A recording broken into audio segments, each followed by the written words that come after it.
ponemos de pie para el Santo Evangelio según San Lucas. Cuando Jesús fue de 12 años, subieron ellos a Jerusalén, conforme a la costumbre del día de fiesta, y pasados los días, volviendo ellos, se quedó el niño Jesús en Jerusalén, y no lo advirtieron sus padres, pensando que estaría en la caravana. Anduvieron el camino de un día, y le buscaron entre los parientes y conocidos, y no encontrándole, volvieron a Jerusalén, buscándole, y aconteció que 3 días después le hallaron en el templo, sentado en medio de los doctores, oyéndoles y preguntándoles. Y todos los que le oían se admiraban de su prudencia y de sus respuestas. Y cuando le vieron, se pasmaron. Y le dijo su madre: Hijo, ¿por qué nos ha hecho esto? Y he aquí que tu padre y yo te hemos buscado con dolor. Y él les dijo: ¿Por qué me buscabais? ¿No sabéis que me conviene atender a las cosas de mi padre? Pero ellos no entendieron lo que les dijo. Y bajó con ellos y vino a Nazaret, y estaba sujeto a ellos. Y su madre conservaba en su corazón todas esas palabras, y Jesús crecía en sabiduría y en edad y en gracia delante de Dios y de los hombres. Pueden sentarse.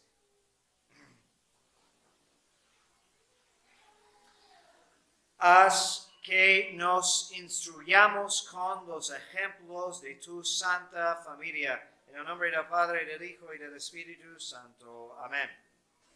Ave María Purísima. El Papa León XIII escribe en su carta apostólica Neminem Fugit, cuando Dios, en su misericordia, determinó llevar a cabo la obra de la renovación del hombre, diseñó y ordenó esta obra de manera tan sabia que su mismo comienzo pudiera mostrar al mundo el augusto espectáculo de una familia que se sabía divinamente constituida, para que en ella todos los hombres pudieran contemplar un modelo perfecto. Y además de imitar tantas virtudes que hallamos en la Sagrada Familia, pues todas las familias cristianas deberían querer convertirse, por así decirlo, en una Sagrada Familia, en el sentido de tener Jesús presente dentro de ellas. A través del sacramento del matrimonio, a través de vivir según las leyes de Dios, hace que Jesús more en el hogar católico. Padre Mateo Kralibove explica que el objeto principal de la intronización del Sagrado Corazón en el hogar es que el hogar devoto a su corazón divino debe de transformarse en otra Betania, un lugar donde Cristo puede vivir entre sus amigos y donde puede encontrar un lugar de reposo, de consuelo y de amor. Y antes de Betania fue la casa de Nazaret, el hogar de Jesús, María y José, que fue ese refugio y de forma más perfecta. Fue un santuario donde Dios fue adorado y la paz reinaba. Debe de ser la meta de todas nuestras familias de reconstruir y imitar ese gran modelo. Si nuestra realidad familiar pues parece algo muy distante de ese ideal, debemos de considerar algunos elementos que podemos poner en práctica, imitando los 3 miembros de esta Sagrada Familia.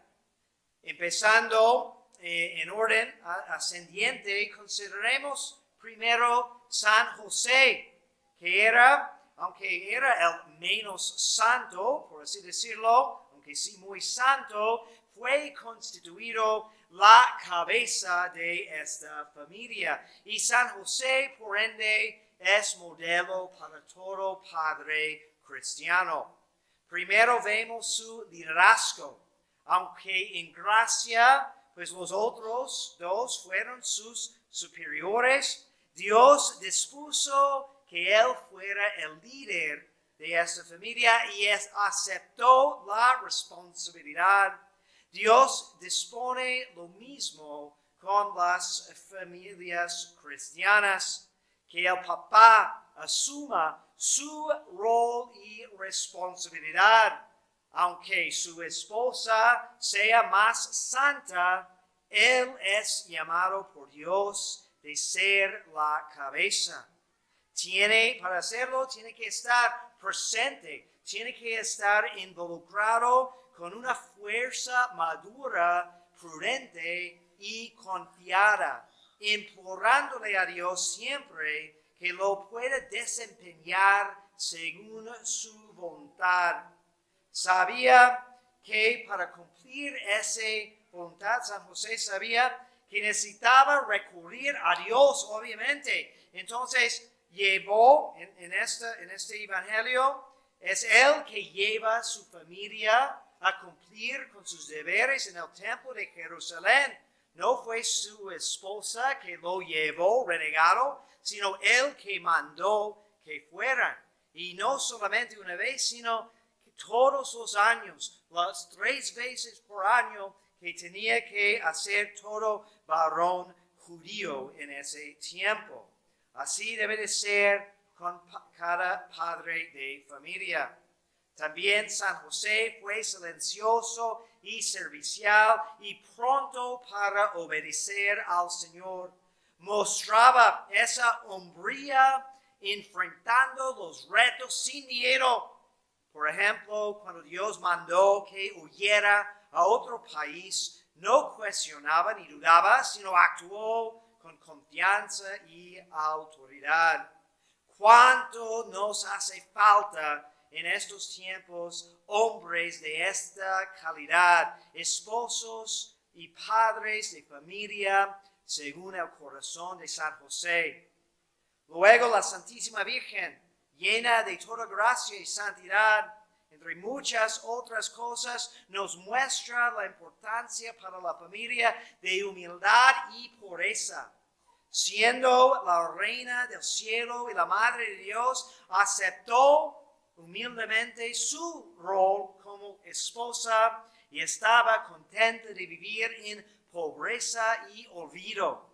¿Cuántos problemas surgen en el matrimonio por la revoltura de los roles tradicionales? Y aún la mujer cristiana y tradicionalista puede ser afectada por el feminismo y sus ideas que tanto nos rodean, y por no estar siempre contento de someterse a su esposo como manda Dios. ¿Cuántos problemas surgen por preocupaciones materialistas y mundanas? Cuando San Pablo aconseja a las mujeres de preocuparse más por el adorno interior de santidad que el adorno exterior y vano. María Santísima también es modelo de pureza, y tal vez el peor enemigo de familias santas en estos tiempos es la impureza, que viene de muchas formas. Novios que no viven en castidad y por eso nunca adquieren la virtud, siguen con esas inmundicias aún después de casarse. Muchos luego son infieles, no necesariamente con otras personas reales, sino con una realidad virtual en el mundo del Internet por un vicio tan arraigado. Luego, porque ellos no tienen la virtud, tampoco pueden inculcarla en sus hijos. Impureza resulta de la falta de un sentido de sacrificio y el deseo de vivir siempre por el placer del momento. Impureza resulta del afán de no rechazar las modas del mundo. Probablemente hay aquí, pues, varios que a veces no se procuran irse a misa vestidas decentemente, y hay muchos otros que aunque van a misa vestidas bien, pero en cuanto salgan de misa, pues no se visten de ninguna manera que les hace parecer diferentes que los que viven según las lemas de este siglo. Pureza es más que simplemente una condición del cuerpo. Es algo que nace en el corazón y bueno, el cuerpo se ensucia porque el corazón ya está manchado. María mantenía su alma siempre sin mancha, conservando toda su vida la gracia santificante. Pero ¿cuántos de nosotros no sentimos mucha incomodidad por haber perdido la gracia de Dios? Es decir, que nuestro estado normal es vivir mucho tiempo sin estar en gracia, postergando la confesión, no haciendo nada para evitar las tentaciones. En la devoción de a los 7 dolores de la Virgen que rezamos en Cuaresma, meditamos, de hecho, la cena que vemos en el Evangelio de hoy, el niño perdido y hallado en el templo. Y pensando en cómo María y José se preocuparon tanto por encontrar a su hijo, aunque lo perdieron sin culpa suya. Y luego nos reclama diciendo, pero tú que perdiste la amistad con Dios tantos años hace, pero sigues festejando y divirtiéndose, pues sin la menor preocupación o monstruosa estupidez. Necesitamos imitar a María Santísima, acudiéndonos a ella para conseguir esta pureza de corazón y del cuerpo.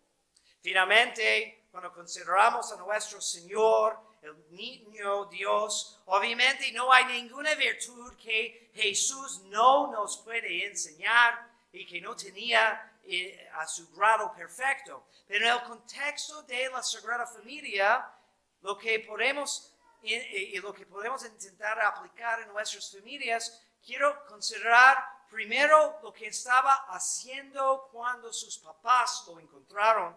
Dice, le hallaron en el templo sentado en medio de los doctores, oyéndolos y preguntándoles. La sabiduría eterna, Jesucristo nuestro Señor, hizo esto no porque le hacía falta de sabiduría o de conocimiento, sino para mostrarnos de qué debemos de preocuparnos sobre todo, de aprender de Dios, de crecer en sabiduría, de poder consultar las fuentes más confiables y despreciar todo lo demás para poder alcanzar la sabiduría divina y saber la fe y saber gozarnos en ella. Y luego, cuando lo encontraron, su mamá le preguntó, ¿por qué había quedado atrás? ¿Por qué nos hiciste eso, causándonos tanto dolor? Y de eso podemos aprender dos cosas importantes. Primero, que a veces nuestro Señor, aunque nos quiere tanto, a propósito necesita exponernos a dolor en esta vida, para que no nos quedemos contentos en este mundo y para que purifiquemos nuestros amores. Y luego le contestó diciendo, ¿no sabían que tenían que estar en los asuntos de mi Padre? Para hacernos entender, aunque amaba tanto a su madre y a San José, pues más importante aún era cumplir cumplir la voluntad de Dios. Luego diría, no saben que yo tengo otra comida de que ustedes no saben nada. Es el cumplir la voluntad de Dios. Y entre tantas preocupaciones que tenemos, algunos importantes, pero algunos que son tonterías que el mundo nos dan, debemos de buscar la manera de siempre preocuparnos por cumplir la voluntad de Dios. Así, la devoción a la Sagrada Familia nos muestra a través de San José cómo debemos de practicar hombría y fortaleza cristiana, y a través de la Santísima Virgen cómo practicar la humildad y la pureza, y a través de nuestro Señor cómo tener ese celo para la sabiduría y la voluntad divina. Si procuramos poner esas virtudes en práctica, también nuestras familias pueden santificarse y gozar de esa paz que solo podemos encontrar cuando en realidad Jesús vive en medio de nosotros. Que Dios les bendiga en el nombre del Padre y del Hijo y del Espíritu Santo.